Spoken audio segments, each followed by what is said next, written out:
Na aula de hoje do professor Marcelo de Abreu César, o tema será letramento, conceitos e desafios. Entre os tópicos abordados estão mudanças conceituais e práticas, entendendo a concepção de letramento, o texto como unidade de ensino.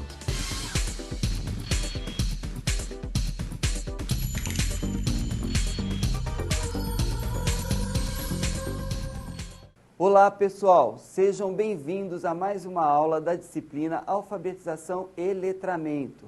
Hoje discutiremos o letramento na escola e como este termo letramento deu impacto na educação atualmente. Eu apresentarei a vocês alguns slides falando sobre o objetivo da nossa aula. Os objetivos da nossa aula são refletir sobre o conceito de letramento, analisando sua emergência, seus antecedentes e seu impacto na chamada sociedade de cultura escrita. Apresentar desafios entre alfabetização e letramento, na prática do educador. Estes são alguns objetivos que vamos discutir ao longo da nossa aula de hoje. A questão dos conceitos que envolvem o letramento, da onde surgiu esse termo letramento, como que a literatura foi lidando um pouco com isso e acabou os meios educacionais adotando este termo, letramento na escola. E como o professor hoje trabalha com esse conceito. Vamos retomar um pouco a aula anterior. O conceito de alfabetização. Vejam, processo de aquisição do código escrito, das habilidades de leitura e escrita. Soares 2007, né? E também, para aprender a ler e a escrever, é preciso pensar sobre a escrita, sobre o que a mesma representa graficamente, a linguagem. O papel do professor, aquele profissional do ensino que planeja, media e intervém, ou seja, faz intervenções pedagógicas. Na aula anterior, trabalhamos um pouco com essa questão do conceito de alfabetização. O que seria alfabetizar uma criança? Né? Alfabetizar é ler e escrever com autonomia. A professora Magda Soares deixou esta contribuição para nós, professores, para a escola. E também, quando nos referimos à questão da escrita, né, que a criança tem que pensar sobre a escrita, o que a mesma representa, né, a linguagem, ela está fazendo uma coisa muito interessante, que é a construção desse conhecimento, né? Quando ela está pensando, ela está refletindo e ela vai construindo o seu conhecimento nesse processo de ensino-aprendizagem. E o papel do professor, que é um profissional que está a serviço da aprendizagem do aluno. Então, ele planeja, implementa e direciona atividades pedagógicas. Mudanças conceituais e práticas. Reparem, eu tracei aqui para vocês uma linha do tempo. Nesta linha do tempo, eu tenho duas abordagens, duas concepções. Uma é o associacionismo e a outra, o construtivismo. Vejam, em 1966, foi um ano, uma década, essa década de 60, onde perdurou por bastante e longos anos o ensino através dos métodos sintéticos e analíticos. Ainda na década de 70, aqui ó, a abordagem era associacionista. Vejam, O sujeito era um sujeito perceptivo nesta abordagem, né? Ele percebia algo, por exemplo. Na verdade, ele era mesmo um sujeito receptivo. Por quê? Ele recebia alguns estímulos. Como assim, professor? Vejam, o professor ensinava a criança a palavra casa, por exemplo. Então, através desta imagem casa, veja que eu não sou muito bom para desenhar.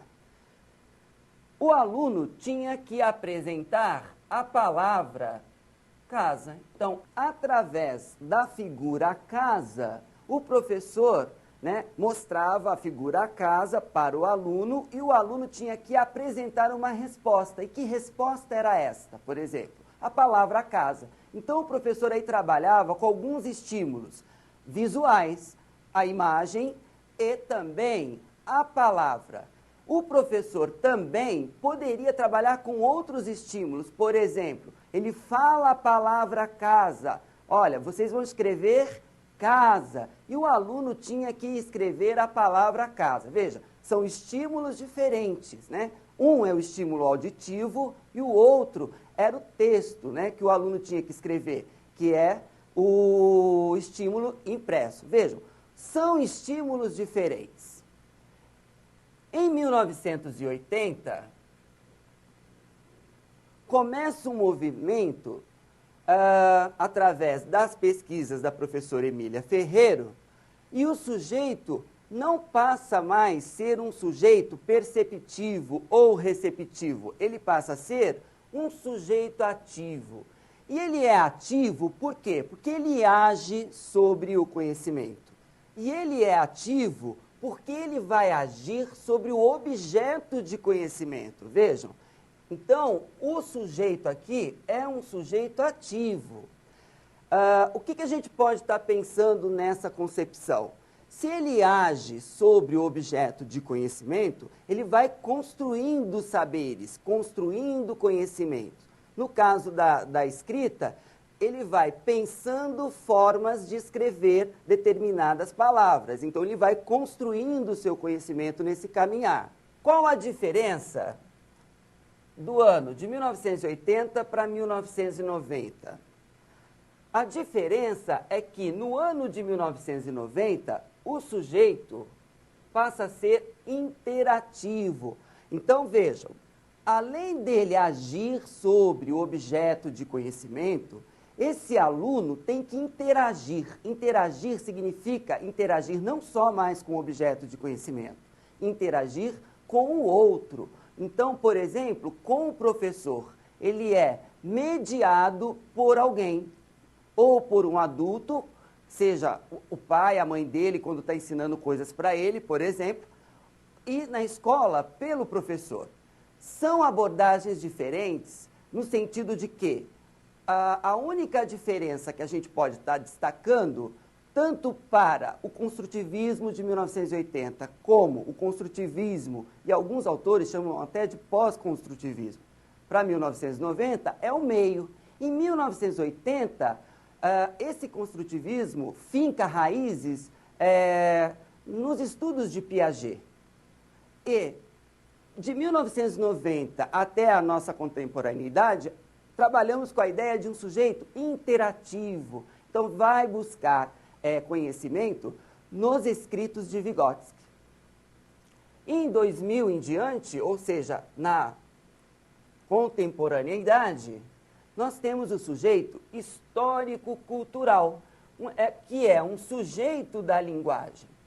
Ele é um sujeito da linguagem, por quê? Porque ele é um sujeito histórico-social, né? Ele tem uma história, ele vive dentro de uma sociedade, dentro de uma cultura.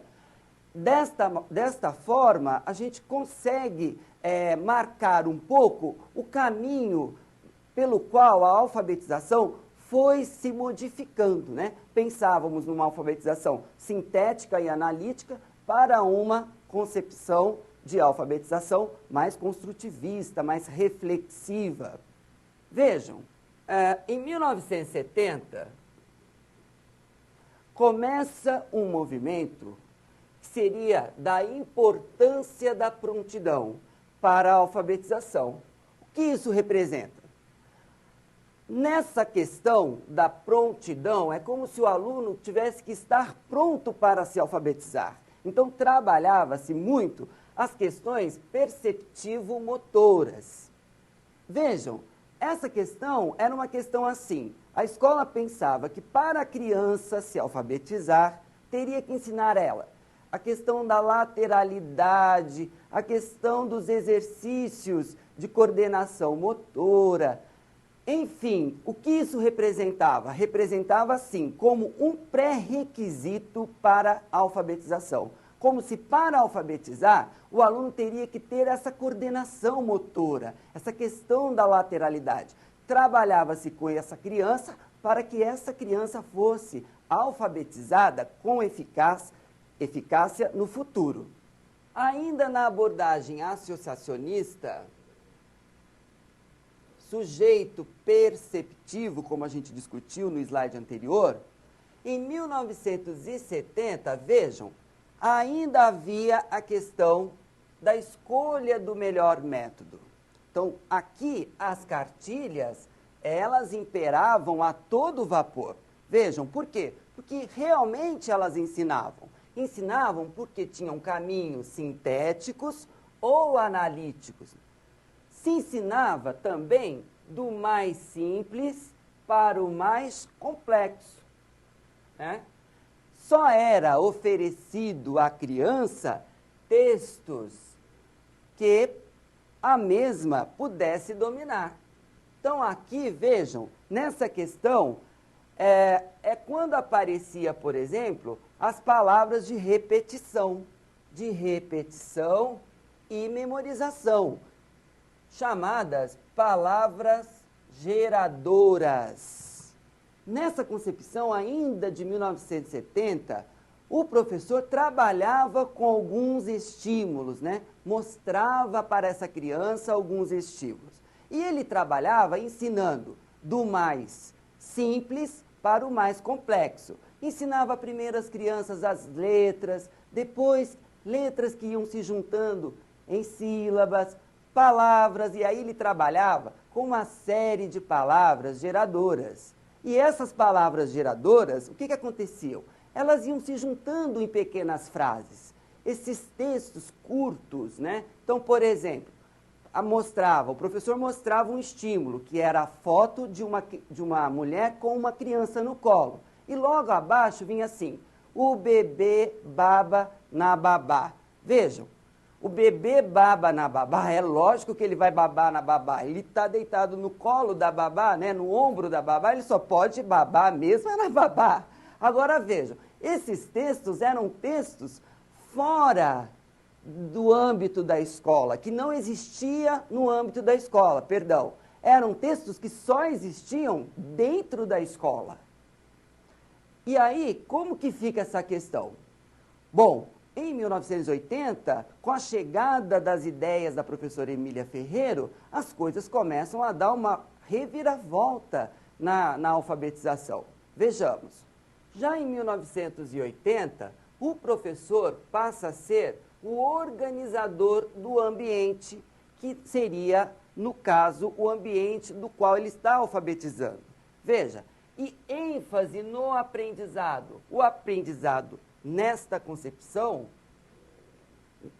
nesta década, é muito mais importante do que o ensino.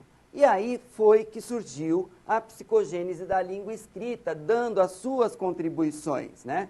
Compreensão das escritas não convencionais, como já discutimos anteriormente, o questionamento da graduação de dificuldade, importância na função social da escrita, a discussão sobre o ambiente alfabetizador e a apresentação de diferentes tipos de texto. Já em 1990, caminhando aqui para a contemporaneidade, o que acontece? ênfase na intervenção do professor. Então, o professor, a intervenção que o professor realiza durante as atividades do qual ele está ensinando passa a ser valorizada. Foco aonde? No ensino e também na aprendizagem. Se a alfabetização é o domínio do código escrito, e o letramento? Vejam, temos grande destaque no papel do professor. O professor passa a ser de um professor organizador de atividade para um professor mediador desta aprendizagem. E nesta aprendizagem do qual o professor media, ele trabalha vários tipos de texto. Ele trabalha a função social da língua, da linguagem, né? Que é essa capacidade de produzir discursos. E como fica essa questão do letramento? Da onde surgiu esse termo, letramento? Vejam, quando discutimos, até mesmo na aula passada, a questão das áreas do conhecimento, nós enfatizamos que na alfabetização, cada uma dessas áreas tinha uma explicação e dava sua contribuição de forma isolada. Com o aparecimento do termo letramento, foi necessário se reorganizar para poder estabelecer um diálogo produtivo entre elas. Por quê? Porque os pesquisadores começaram a perceber que uma poderia contribuir com a outra. E aí, vejam, a questão do letramento iniciou-se nos meios acadêmicos, com o objetivo de diferenciar o impacto social da escrita dos estudos de alfabetização. Essa questão do letramento começou a surgir entre os pesquisadores. Bom, com a questão da escrita, foi preciso diferenciar ou distinguir esses dois processos. E aí começa esse movimento. Mas vejam, da onde vem esse termo letramento? A origem do letramento. Na língua francesa, os franceses usam iletrismo, né? Tem que falar com um R meio tremido. Em Portugal, os portugueses utilizam literácia. Essas duas palavras já existiam na Europa para diferenciar fenômenos que a gente pode denominar diferentes da alfabetização. E no inglês, literacy é um termo que já existia e que já existe, né? Ou seja, um termo já dicionarizado, tanto nos Estados Unidos como na Inglaterra. E aí, vejam, no Brasil, como que aparece essa questão do letramento? No Brasil, a invenção do termo letramento se deu em meados dos anos 80. Então, com o aparecimento, lembram, da psicogênese da língua escrita, foi preciso repensar essa concepção de alfabetização. E aí surgiu o letramento. Mas no português é uma palavra que não existe. Existe a palavra letrado. E estar letrado é estar versado em letras, ou seja, é estar culto, associado com o erudito, com a literatura. E aonde fomos buscar essa palavra, letramento? Vejam, letra busca lá no latim, mais mento, resultados de uma ação. Então vejam, é a junção da palavra letra mais o sufixo mento. E esse conceito de letramento? Letramento, a gente pode definir como o exercício efetivo e competente da tecnologia da escrita, que implica várias habilidades. capacidades de ler e escrever para atingir diferentes objetivos. Trata-se de um processo que tem início quando a criança começa a conviver com as diferentes manifestações da escrita na sociedade. Então, é quando ela começa a trabalhar e a diferenciar placas de trânsito, rótulos, embalagens, comerciais e etc. Vejam, pessoal, são dois processos diferentes quando eu falo letramento e alfabetização. Alfabetização é a aquisição do código escrito, é a capacidade de ler e escrever autonomamente. Mas quando eu digo assim, estar alfabetizado numa prática de letramento, o meu contexto é outro. Por quê? Porque eu estou aprendendo a ler e a escrever dentro de um contexto e aprendendo também a fazer uso dessa leitura e uso dessa escrita nos meios sociais. Então, quando eu tenho essa questão do letramento muito forte na escola, eu também tenho uma mudança nas práticas pedagógicas. E, em suma, o que eu posso estar colocando para vocês? Que essa nova dimensão do termo letramento no mundo da escrita, o qual constitui um conjunto de conhecimentos, atitudes e capacidades necessários para o uso da língua em práticas sociais, levou a escola a repensar sua prática pedagógica. A partir deste momento, não dava mais para ensinar como a gente ensinava anteriormente. Palavras soltas, pedir para que o aluno juntasse letras para formar sílabas, totalmente descontextualizado. E ensinar, por exemplo, aqueles textos tipo o vovô vê a uva, o bebê baba na babá, a girafa está na geladeira para trabalhar a família do G. Veja, não dava mais para trabalhar dessa forma. Por quê? Porque agora eu tenho uma prática que insere o aluno nesta sociedade da cultura escrita. Ok? Agora, eu gostaria que vocês respondessem o nosso primeiro quiz.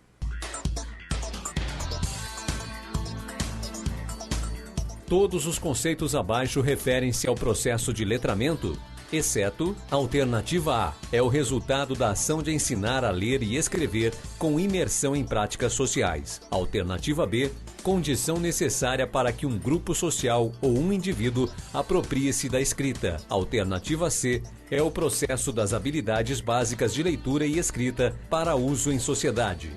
Alternativa D, processo de aquisição peculiar da escrita.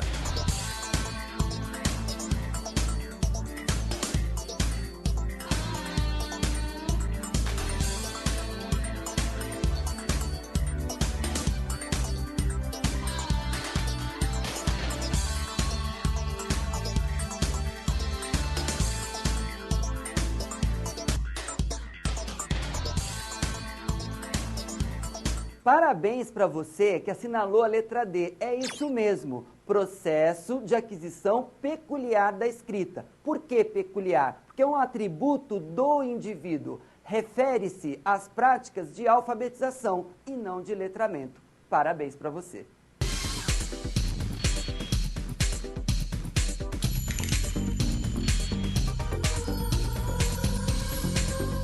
A dica de leitura de hoje é o livro Os Significados do Letramento, uma nova perspectiva sobre a prática social da escrita. Esta obra tem por objetivo informar aqueles que se encarregam do ensino da escrita, bem como aqueles que participam de situações de comunicação sobre os fatos e os mitos do letramento.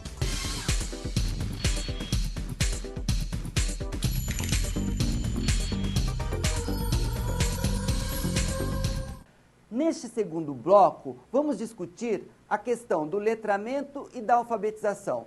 Há diferenças? É o mesmo processo ou não? Ou são processos distintos, que se complementam? Como que se dá essa questão? Vejamos, eu preparei aqui algumas questões que levam a gente a refletir. A partir do termo letramento, é possível planejar boas situações de aprendizagem? A intervenção pedagógica do professor faz-se necessária? Entre alfabetização e letramento, há diferenças ou não? E o papel da escola? Neste processo todo que a gente vem discutindo, estamos comentando práticas de alfabetização, práticas de letramento, né? A questão deste conceito, deste termo que surgiu, há diferenças ou não? Em relação à prática pedagógica, como fica o papel do professor? Ele realmente intervém em determinadas situações de ensino? E a escola, né? Como que a escola pode agora planejar determinadas práticas educativas em relação ao letramento? Alfabetização ou letramento, né? E aí, são processos distintos ou é o mesmo processo? Vejamos, na escola atual, as mudanças tecnológicas dos meios e conteúdos de comunicação, tais como o uso privilegiado da escrita, as cartas, os bilhetes, os registros de compras e etc., intensificou também as relações sociais. O processo comunicativo entre os indivíduos produziu um grande número de informações, exigindo novos patamares de habilidades de leitura e escrita, denominado letramento. Como a mudança na sociedade foi ocorrendo de uma maneira muito vasta, muito extensa, o que aconteceu com as práticas na escola? Precisou ser repensada, lógico, com o avanço da escrita, com o avanço tecnológico da escrita, não dava mais para a escola ensinar do jeito que ela ensinava. Então foi preciso estar pensando em algo que favorecesse o aluno. E favorecesse aonde? Nas relações sociais, no meio onde ele vive, no contexto onde ele está inserido. De acordo com Soares, só recentemente passamos a enfrentar esta nova realidade social em que não basta apenas saber ler e escrever. É preciso também fazer uso do ler e escrever, saber responder, olha só, às exigências da leitura e da escrita, que a sociedade faz continuamente. Hoje, não cabe mais ensinar uma criança apenas a decodificar palavras, a decodificar frases, sem compreender o que elas estão dizendo para a criança, né? Ou o que elas estão significando. O processo hoje é um processo bem complexo. A escrita está a todo vapor. Novas tecnologias estão ocorrendo no mundo contemporâneo. Então, veja, hoje nós ensinamos através de bons textos. Não podemos mais ficar ensinando as nossas crianças com aquelas frases curtas, com aqueles textos empobrecidos. Hoje temos que fazer com que estas crianças possam realmente inserir-se no mundo da cultura escrita. Estendendo a concepção de letramento, podemos observar através da contribuição da professora Angela Kleiman. Vejam, não há dúvidas de que o letramento é hoje uma das condições necessárias para a realização do cidadão. Olha só, ele o insere, ele aqui, o letramento, tá, pessoal? Ele o insere num círculo extremamente rico de informações. sem as quais ele, inclusive, nem poderia exercer livre e conscientemente sua vontade. O homem contemporâneo é afetado por outros homens. Olha só, fatos e processos por vezes tão distantes de seu cotidiano que somente uma rede, essa palavra é muito interessante, muito complexa de informações pode dar conta de situá-lo minimamente. Olha só, pessoal, na teia de relações em que se encontra inserido. Neste universo tão mais vasto e complexo, a escrita assume relevante função, registrando e colocando ao seu alcance as informações que pode esclarecê-lo melhor. Vejam, olha a contribuição da professora Angela Kleiman. Ela diz assim: o aluno hoje está inserido nesta rede de relações. É uma rede de relações e a escrita vai permeando esta rede de relações. Hoje, pessoal, nós, professores, temos a obrigação de fazer o aluno aprender essa língua escrita, essa linguagem escrita. Nós não temos a obrigação de ensinar esse aluno a falar esta língua, mas nós temos a obrigação de ensinar essa criança a escrever essa língua, porque esta é uma língua que eu gosto muito de chamar língua das classes dominantes, porque ela é um fator poderoso de inserção social. Vejam as diferenças visíveis entre alfabetização e letramento. Eu estou apresentando aqui para vocês 2 exemplos. Reparem, no primeiro exemplo eu digo assim: Rodrigo já sabe ler, Rodrigo já sabe escrever. No segundo exemplo eu digo assim: Rodrigo já leu Monteiro Lobato, Rodrigo escreveu uma redação sobre Monteiro Lobato. Vejam, qual é a diferença? O que é alfabetização e o que é letramento? Nesse exemplo fica muito claro. No primeiro exemplo, nós temos o quê? A alfabetização, a decodificação ou a codificação do código escrito. Veja, o aluno lê e escreve autonomamente. Mas, no segundo exemplo, nós temos o que a gente chama de imersão na cultura escrita. Rodrigo leu Monteiro Lobato.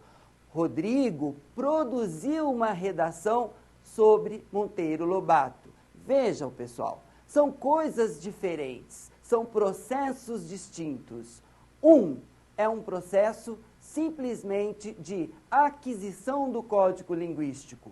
O outro é um posicionamento, né? Um posicionamento no mundo letrado. São diferenças que são diferenças mínimas, mas que se complementam.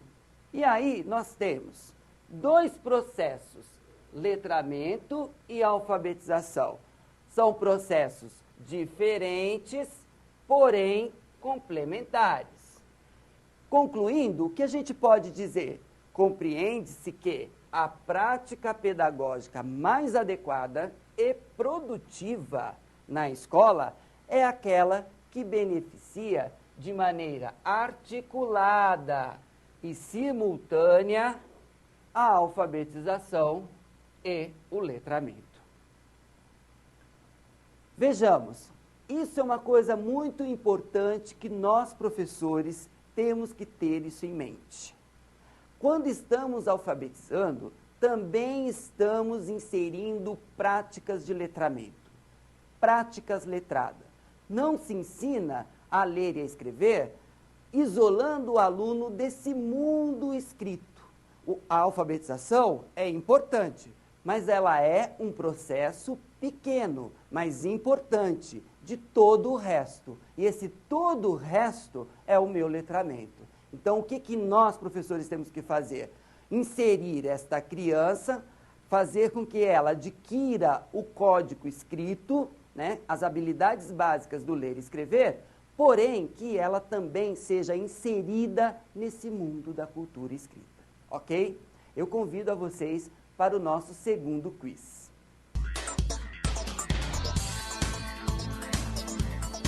O próximo aluno deve ser alfabetizado atualmente? Alternativa A, através do uso do método fônico. Alternativa B, em treino de correspondência entre grafemas e fonemas. Alternativa C, pelo uso da cartilha e livros didáticos. Alternativa D, em um processo contínuo que envolve a leitura e a compreensão do mundo.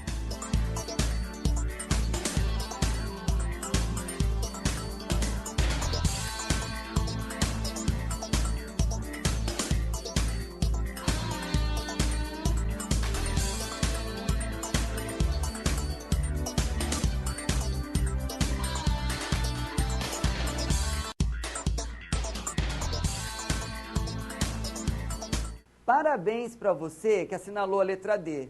Perfeito, é isso mesmo. Processo contínuo de leitura e escrita que envolve a compreensão do mundo. Parabéns para você.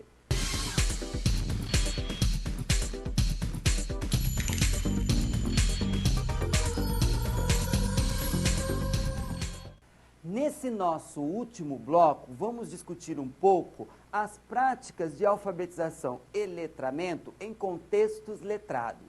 E para isso, verificamos como será o ensino da alfabetização e do letramento através do texto. O texto como unidade de ensino. Estamos falando sempre no texto, ensino através do texto, que é um recurso. Vejam, função aditiva, sequência de conteúdos do ensino de língua portuguesa. Na nossa língua portuguesa, temos uma série de conteúdos da qual vamos dando sequência. Um exemplo bem simples.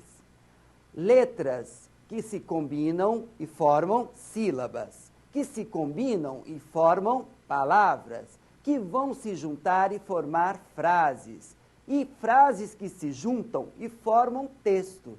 É uma função aditiva.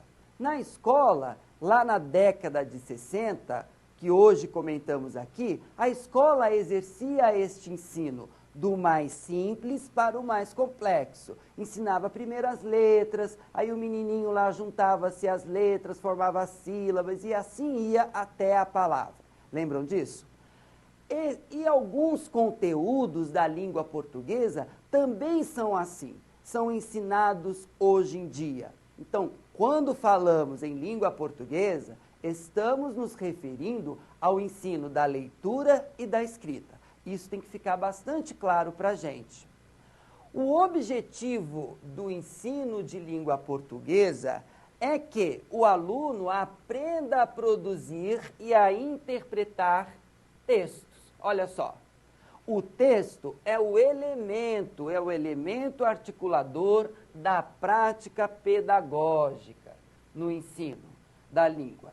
É a unidade de análise do discurso. O texto é um recurso que o professor utiliza para fazer com que os alunos produzam discurso, produzam linguagem. Produzir linguagem também é produzir discursos. Então, veja, o texto que nós trabalhamos com nossas crianças não pode ser mais igual àqueles textos que eram oferecidos pelas cartilhas, textos empobrecidos.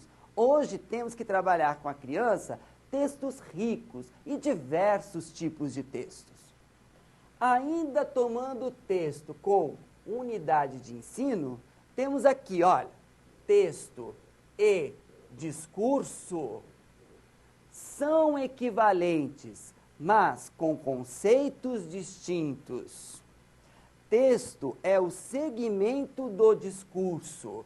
materializado em uma unidade complexa de sentido, uma enunciação completa, vejam pessoal, uma totalidade da qual se parte da análise e estruturação do discurso.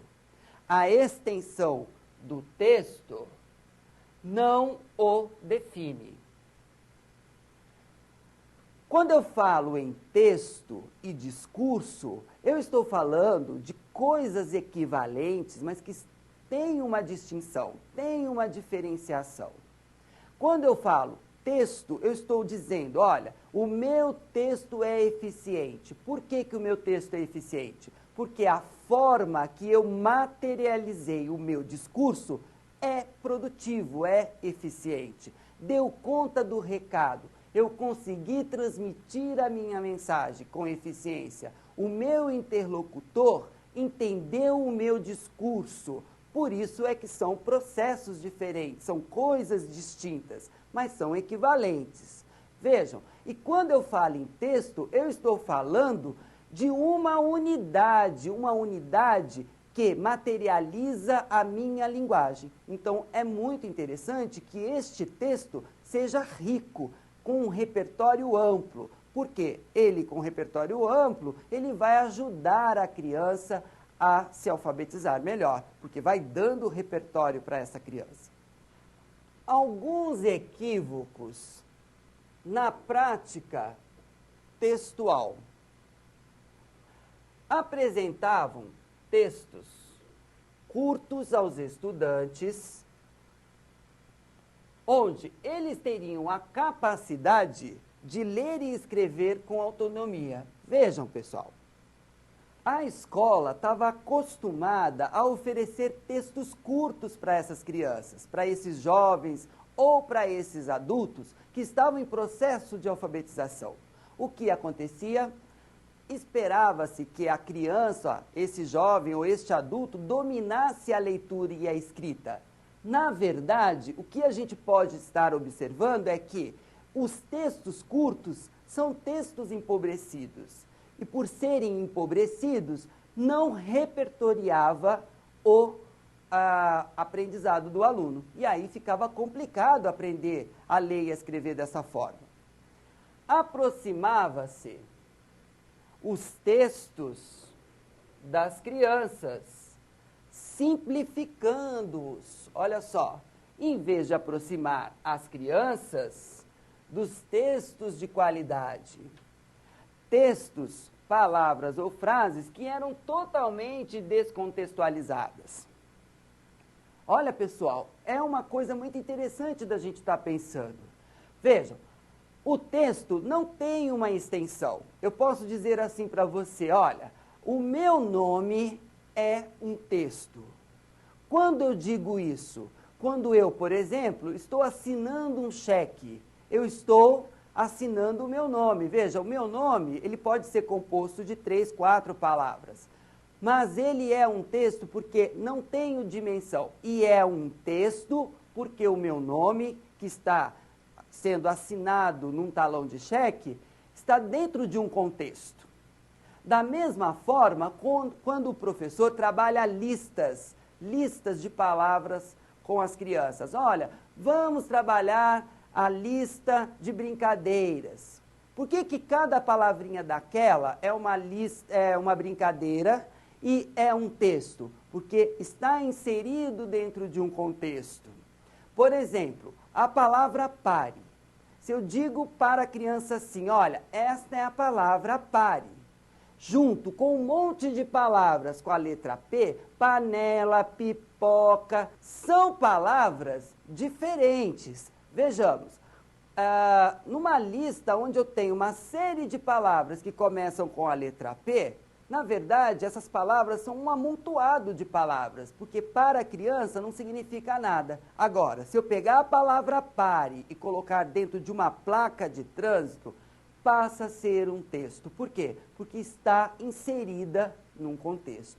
E quando estamos alfabetizando, isso faz toda a diferença. Não é que o contexto vai fazer a criança dominar o código linguístico, mas o contexto vai ajudar, facilitar a criança a decodificar, a escrever, a se encontrar dentro deste código linguístico.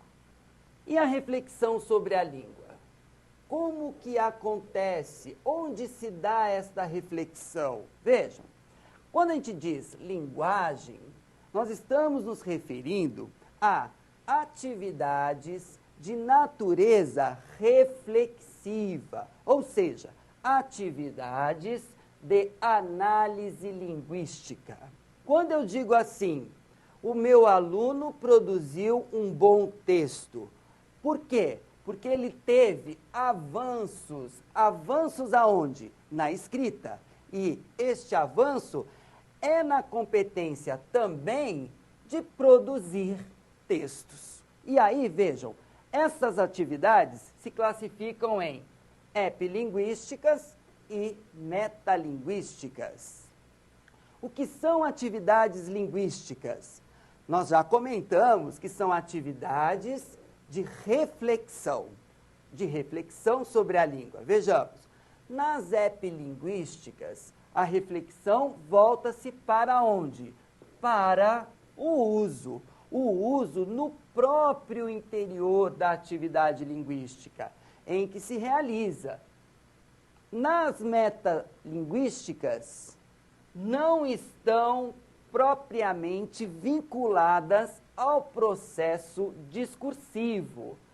Trata-se da utilização ou da produção, olha só, pessoal, de uma metalinguagem que permitem falar sobre a língua. Vocês vão me perguntar, nossa, professor, mas que conceito complexo. Olha, é complexo do ponto de vista da leitura. Da leitura realmente fica um pouco complexo, mas eu vou tentar exemplificar para vocês. Quando eu digo assim, olha, quando eu ando de bicicleta, eu primeiro tenho que colocar a perna direita, depois eu ponho a mão no guidão, não é assim? Sento no banco, começo a dar a primeira pedalada, me equilibro e saio andando. Veja, eu não preciso saber andar de bicicleta, mas eu sei falar sobre andar de bicicleta. Quando eu falo sobre, eu estou realizando uma atividade metalinguística, uma atividade de metalinguagem. Além de eu refletir, eu sei falar sobre. Quando eu faço uso, quando eu ando de bicicleta, eu faço uso de todo este movimento que eu comentei, eu estou dentro de uma atividade epilinguística. São as atividades que eu, por exemplo, escrevo, leio. Então, são atividades que eu faço uso. Eu faço uso daquela habilidade de ler e escrever. Então, são conceitos distintos? São complexos? São mesmo, mas dá para a gente poder fazer uma análise. E aí, vejam, todas as duas atividades são atividades de reflexão sobre a língua.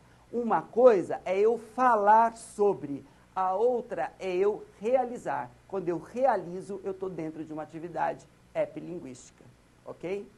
Para que ocorra essa reflexão sobre a língua, eu sugiro algumas atividades. Vejam, a leitura permanente é uma atividade que pode estar ocorrendo em sala de aula. Atividades de conto e reconto, atividades de escrita e reescrita coletiva.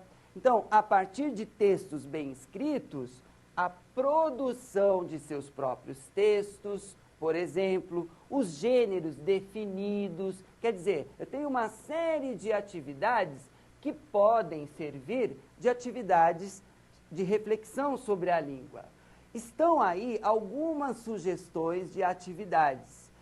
São atividades que permitem refletir sobre a língua, né? Além de refletir, eu também posso agir sobre. Então, por exemplo, o professor fazendo uma leitura e esta leitura sendo em voz alta, o aluno está ouvindo, está fazendo reflexões. Mas quando o professor diz assim, olha, o que será que vai acontecer agora? né? Quando o professor diz isso, ele está fazendo com que o aluno haja sobre aquela resposta, emita uma resposta, vamos dizer assim, o seu conhecimento, os seus saberes, faça inferências. Então vejam, eu estou fazendo com que o meu aluno haja sobre esse objeto de conhecimento. Agora, quando eu falo para o meu aluno assim, olha, comente isso aqui para mim, eu estou pedindo que ele fale ou que ele faça reflexões e fale sobre a língua. Então, algumas atividades permitem isso, ao aluno falar sobre determinados conteúdos ou realizar em atos alguns outros conteúdos, ok? Espero que vocês tenham gostado e convido a vocês para o nosso último quiz.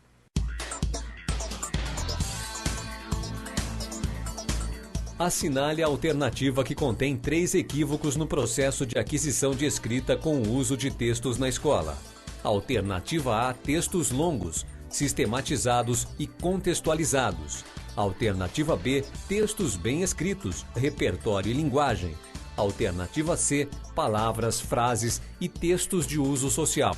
Alternativa D, textos curtos, simplificados e descontextualizados.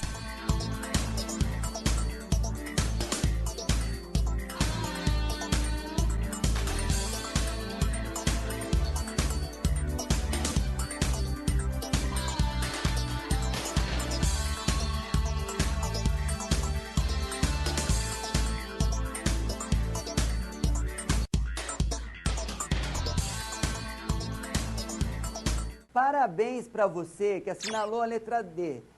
Os equívocos são trabalhar com textos curtos, simplificados e descontextualizados na prática pedagógica. Essa estava bem fácil. Parabéns para você.